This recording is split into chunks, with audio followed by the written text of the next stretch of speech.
Have your fantasy teams been struggling this year? Or perhaps you've been doing pretty well but want to put yourself over the top? Then make sure to visit our friends over at Finish First Fantasy Advisors. They are the premier one-on-one consulting firm that specializes in providing you with expert support to help guide you to the championship. You will be matched with one of their expert advisors to provide you with the season-long insight for your redraft, dynasty, or DFS formats. Their advisors will contact you weekly to answer all of your questions and provide you the needed information to get to the next level. Set up a free 15-minute consultation by emailing them at info@finishfirstfantasy.com or by visiting them at www.finishfirstfantasy.com. That's www.finishfirstfantasy.com. Hello and welcome again to the SkullKing Sports Fantasy Football Podcast presented by Dr. Squatch Soaps. Get 20% off your orders of $20 or more at drsquatch.com when you use the promo code SKS20. Again, that's 20% off orders of $20 or more at drsquatch.com when you use the promo code SKS20. My name is Ryan Scullard. I am your host, and it was quite the day of football today. There was a lot of disappointments. Some surprise, definitely some surprise performances that many of us were not expecting. So there's going to be a lot to cover tonight in our Kings and Stings. We will go over a few stories from injuries in the NFL, and then we will do a quick preview of the Monday Night Football game. I hope everyone's rosters are doing well so far. It was an up and down day for me. I had some DFS lineups that did pretty well. I had one that, due to the kneel down by Russell Wilson at the end of the game with Dallas, took me out of the money. That 1 yard took me out of the running, out of the money in one of my DFS lineups. So, but otherwise, I had a bunch of lineups that did pretty well today. Overall, I think I went 1-4. There's just a lot of I'm dealing with a lot of injuries. I've got multiple teams that had Christian McCaffrey, Phillip Lindsay, James White, Jamison Crowder. So yeah, kind of all over the place with my lineup. So with that being said, why don't we go ahead and get into the news and notes from the day with today's headlines. Starting it off, Mitch Trubisky has officially been benched in the game with the Atlanta Falcons today. It was going okay for Trubisky. I want to say, let me see if I can pull up his actual stats here. Oh, he finished.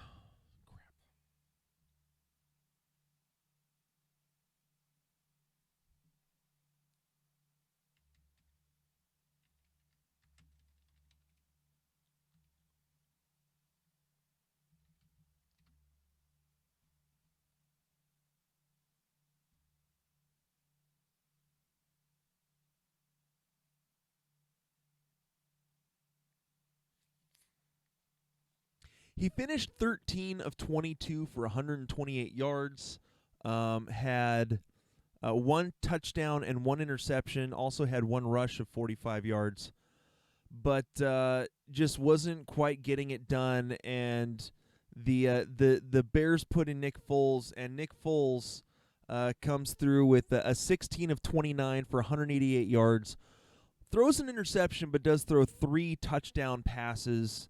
And the Chicago Bears come back to beat the Falcons. The Falcons are now 0-3, and that's 2 weeks in a row where they've given up decent leads.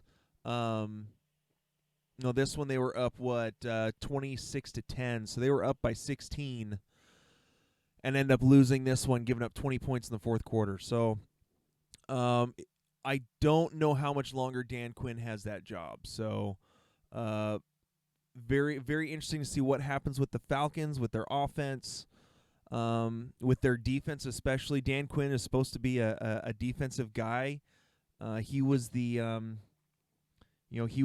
head, or he was the defensive coordinator for the Seahawks when they won the Super Bowl in 2013 against the Denver Broncos. So again, it'll be very interesting to see what happens there in Atlanta.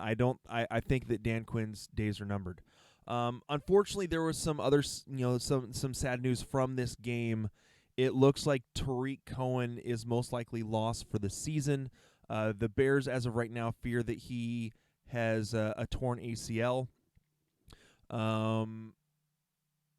Many of you, you'll probably, for those of you who listen to the episode in the morning, recording this late Sunday night after the Sunday Night Football game, you will probably know before you actually hear this. But if you don't, it's quite possible that he's got a torn ACL, which is really stinks for this offense. I mean, Tarik Cohen is a real high energy guy, able to really put a lot into this team, and is able to produce in multiple different ways, not just running the ball, but also catching the ball. It's been used as a kick returner and punt returner. So this is going to be a big loss for this team if he is indeed out for the season. So hoping that he gets well quickly so that he can be ready for the 2021 season. The last major-ish story for the day was Chris Carson in terms of injury news. Chris Carson's knee injury does not seem as bad as they originally thought. It looks like it's just a knee sprain. That being said, Carlos Hyde and Travis Homer are probably going to need to be picked up on waivers for this next week, going up against the Miami Dolphins. And so those guys are definitely going to get some work. I honestly believe that the Seahawks will likely give Carson a break this next week.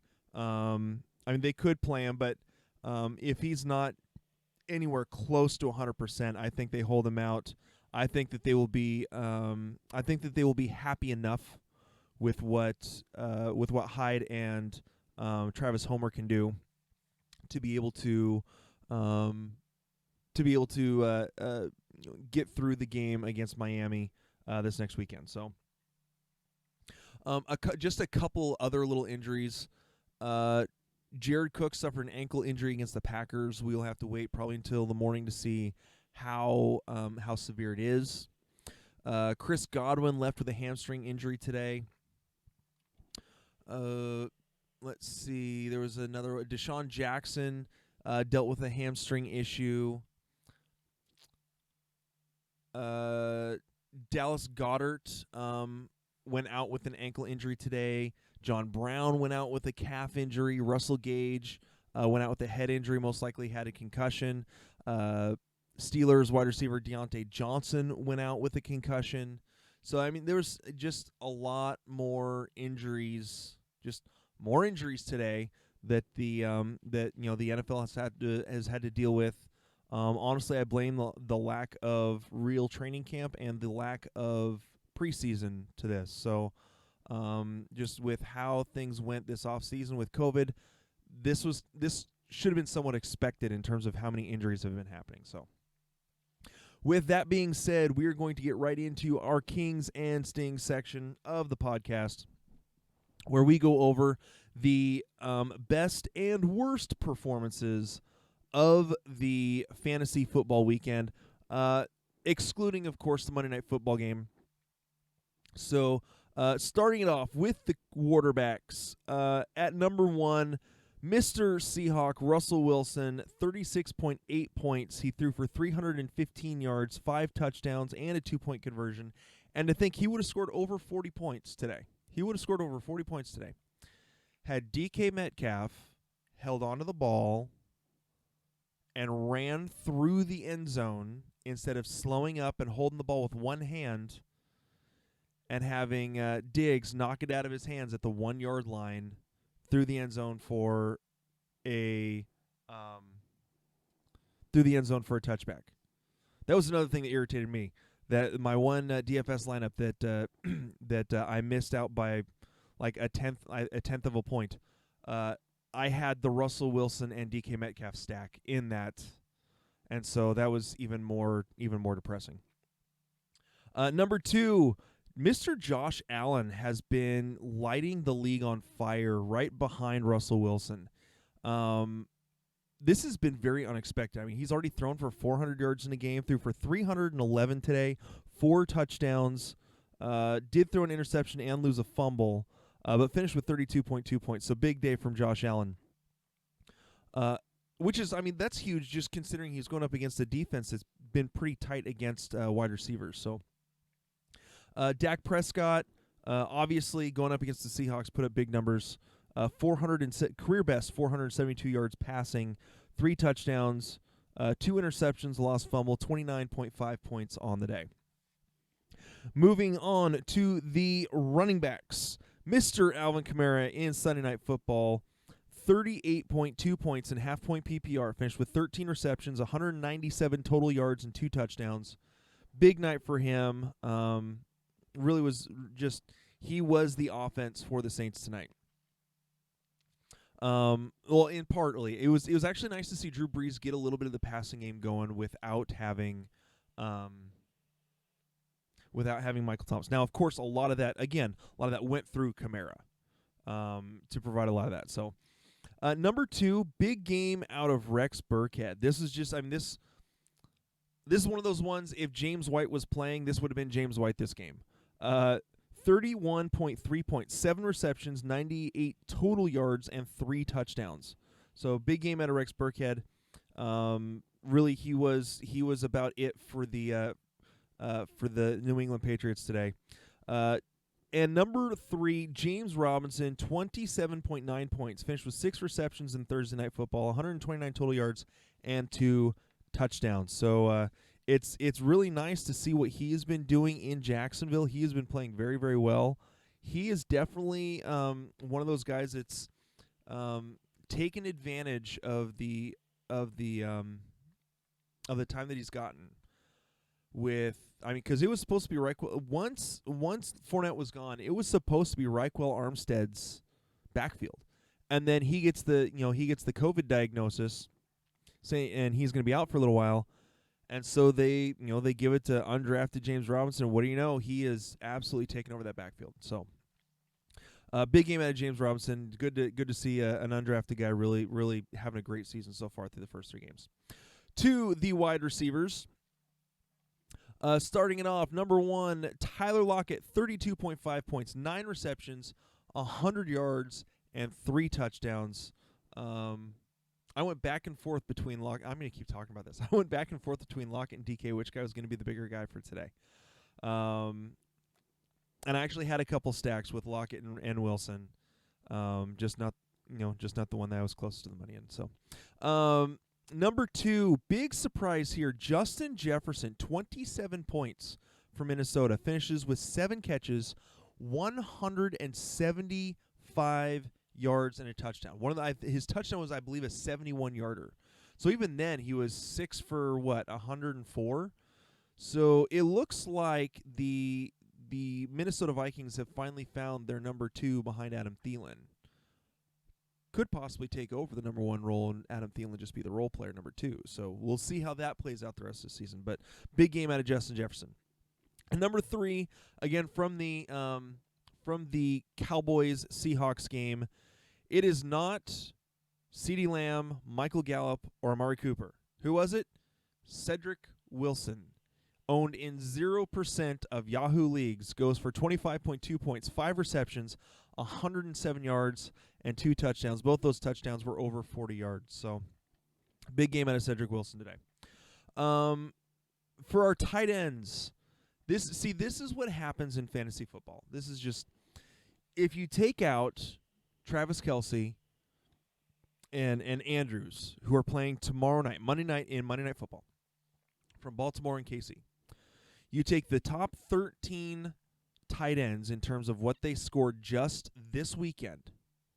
The top 13, only 2 of them are rostered in more than 30% of leagues in Yahoo. That is absolutely ridiculous that there was that much spread. This is why in fantasy football drafts in the beginning of the year, so many experts tell you you can stream a tight end. You can stream a tight end. You can stream a tight end. If you're playing in a 8, 10, 12-team league, you do not need to draft a tight end in the 7th, 8th, 9th round, because there's going to be someone that you are going to be able to pick up every week due to injuries, due to matchups, whatever it is. Now, it can be hard to predict who that's going to be, but a lot of that you can base off the matchup, who they're playing against, and that sort of thing. One of these guys, he's going to be a top waiver ad, especially now. Number 1 this week, Jimmy Graham, turning back the clock a little bit. 6 catches, 60 yards, 2 touchdowns, finished 21 points today. I think now with Nick Foles, it is going to be the Jimmy Graham and Allen Robinson show in Chicago. I think that Jimmy Graham needs to be picked up now that he's got a quarterback that can hit him in an offense that uses tight ends. See, that's the thing. He was used in Seattle towards the end of his tenure in Seattle. Not in the beginning, because it was an offense that just didn't use tight ends. They used tight ends to block. That has changed.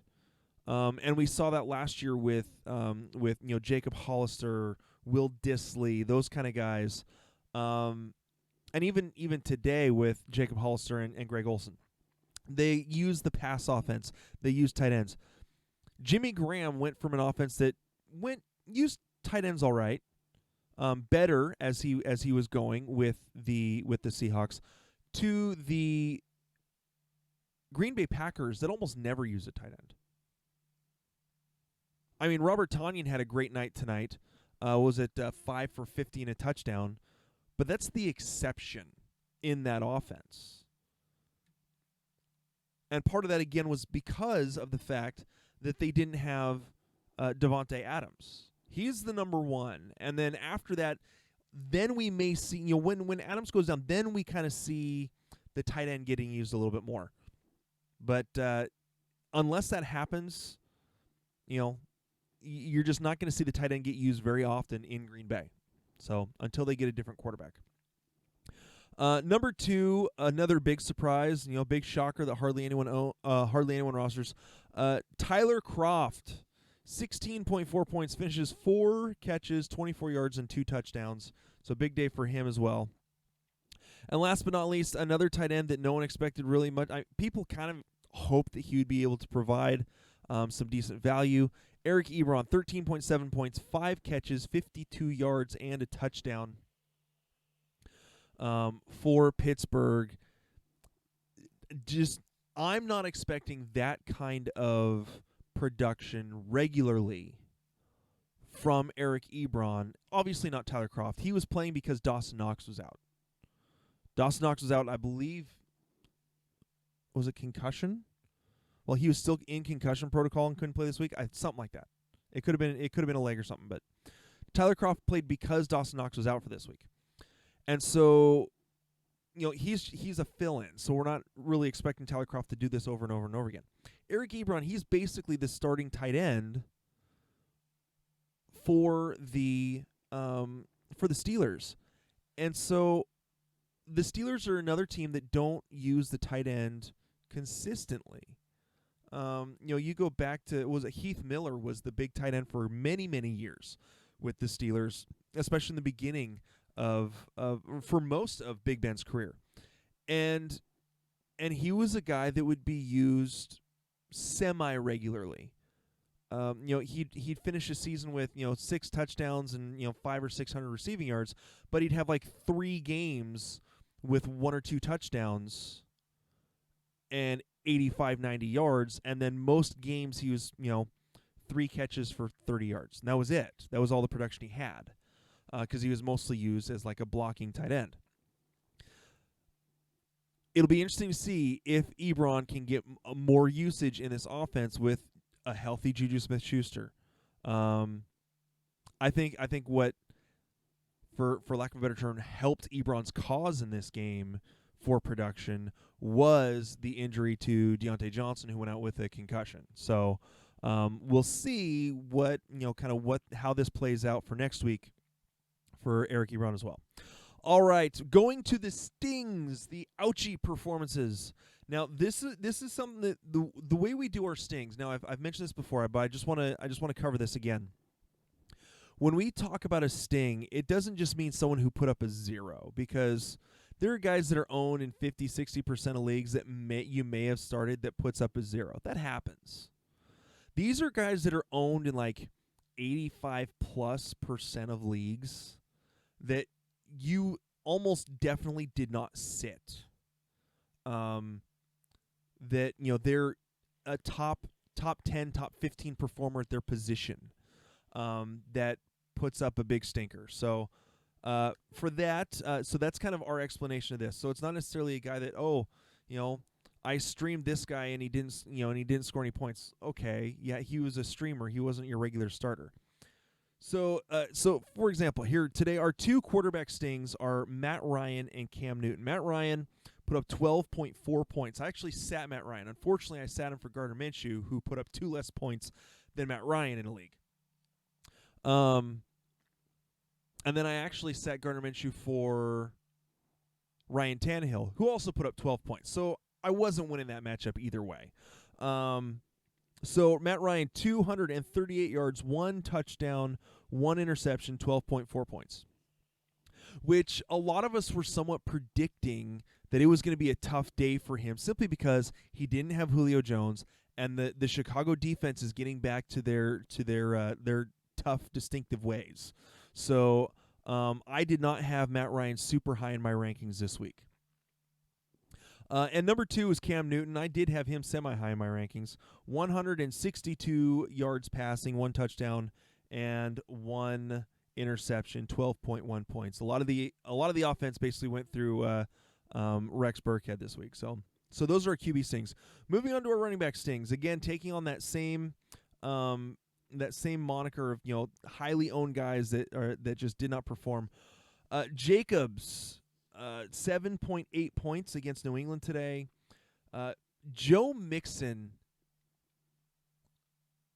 I can show my notes from the beginning of the year. Joe Mixon, or it was. I think I may have even had a podcast on this. Maybe it was just the article. Maybe just the article that I wrote. You can check SkullKingSports.com.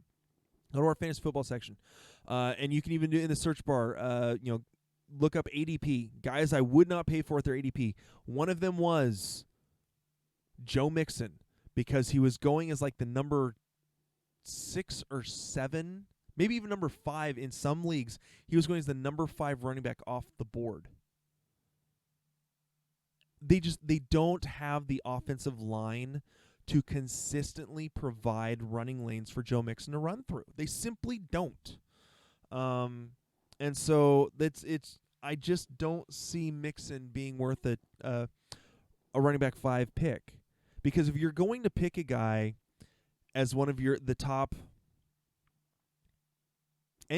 10 running backs you pick, your expectation should be that they have a shot at being a top 5 running back. If they are, even running backs 6 through 10, you pick running backs 6 through 10, all of them should have a shot by the end of the year. You feel confident that they could be a top 5 running back by the end of the year. If you're picking someone at number 5, the number 5 running back, you should think he has the opportunity to end up possibly being the number 1 or number 2 running back in the league in terms of fantasy.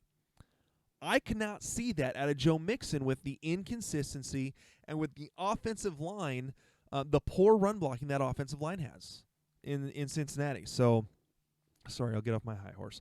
Moving on, Kenyon Drake, 8.4 points.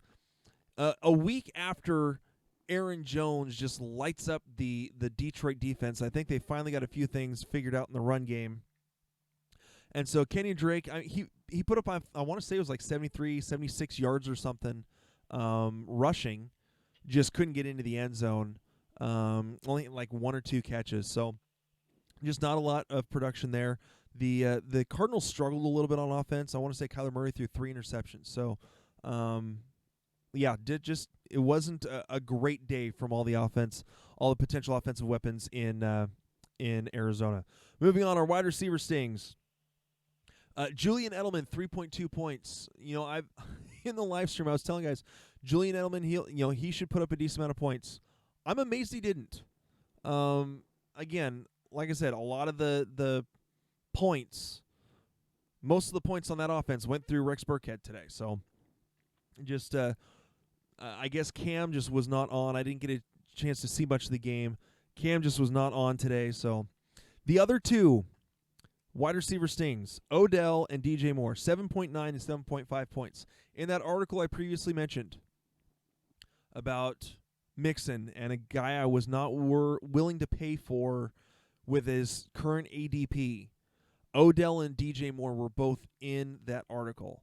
I was not, with how many weapons are around Odell, it's going to make it tough anyways, because you've got Jarvis Landry.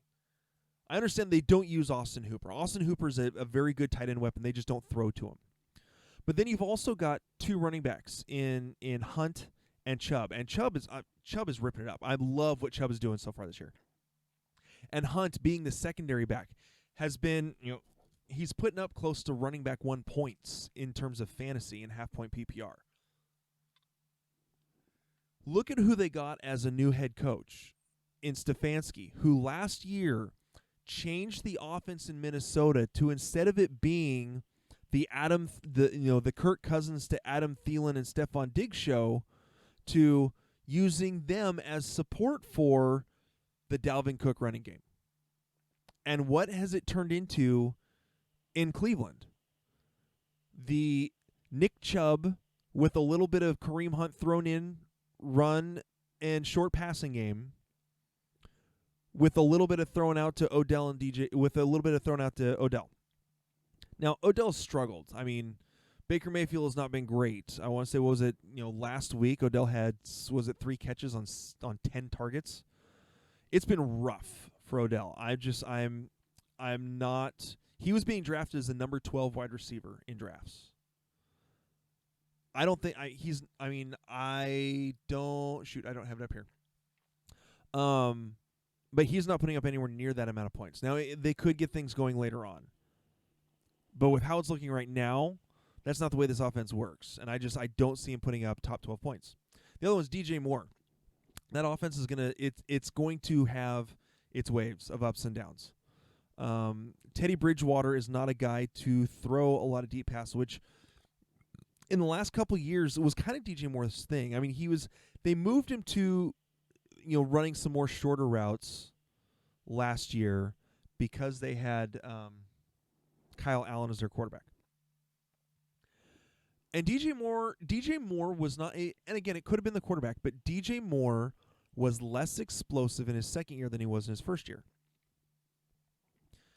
He had less separation, less yards after catch per reception. Just was not the same as he was the year before when he had Cam Newton. And then they go to Teddy Bridgewater, and everyone's saying, well, he's got a better quarterback now. He's going to put up these massive numbers. And I'm sorry, I'm just not seeing it with a guy who is known his entire career as being kind of a dink and dunk kind of a quarterback. I don't see DJ Moore putting up 1,300 yards like everyone's expecting him to. Not in this offense. I think he is more the underneath guy. I really think that he is more, has to be set up by guys like Robbie Anderson who can run those deep routes. And it'll be interesting to see how consistent they can actually do that. But for right now, I'm not a total believer in DJ Moore either. He was being drafted as wide receiver number 14 overall. So that's my thoughts there. Moving to the tight end stings. Darren Waller is our main one. He's the only one who is owned in more than, say, 50% of leagues that really just had a rough day today. 1.9 points. I actually had one of my friends who I give some fantasy advice to asked me, he goes, what's wrong with Darren Waller today? And I looked at my notes again, and I go, he's going up against the number 3 defense in terms of giving up fantasy points to the tight end. New England does not give up a lot of points to the tight end. Right now they bleed points to wide receiver. And we even saw, some of the wide receivers for the Raiders get loose a little bit today. So nothing major, but just, they were giving up some yards in the passing game. So they lock down tight ends. So yeah, Darren Waller's our only major major UFTA and for those of you who don't know what UFTA is, it's a Norwegian term for oh my word, that's just horrible. Or just good grief, good gracious, however you want to say it. UFTA. I may have to incorporate that more into our podcast. So yeah, Waller was the main one there. So last but not least, let's get into kind of this this Chiefs and Ravens Monday Night Football game. I mean, this is going to be a big game.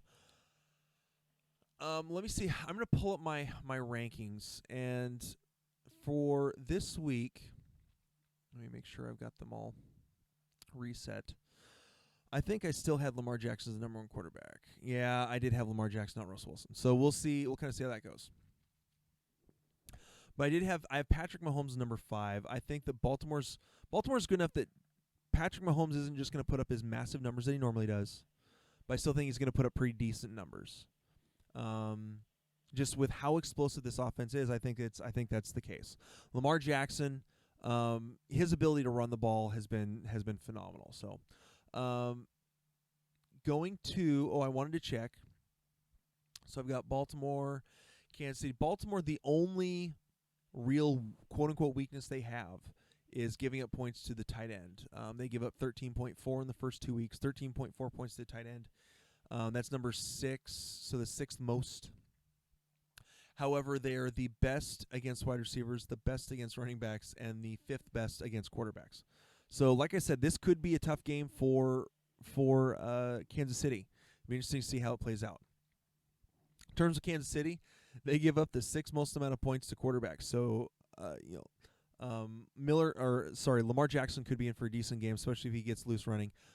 They're middle of the road. Kansas City's middle of the road against running backs, so we'll see who is the main guy for the running backs in Baltimore. It's been back and forth whether it's been Ingram or Gus Edwards or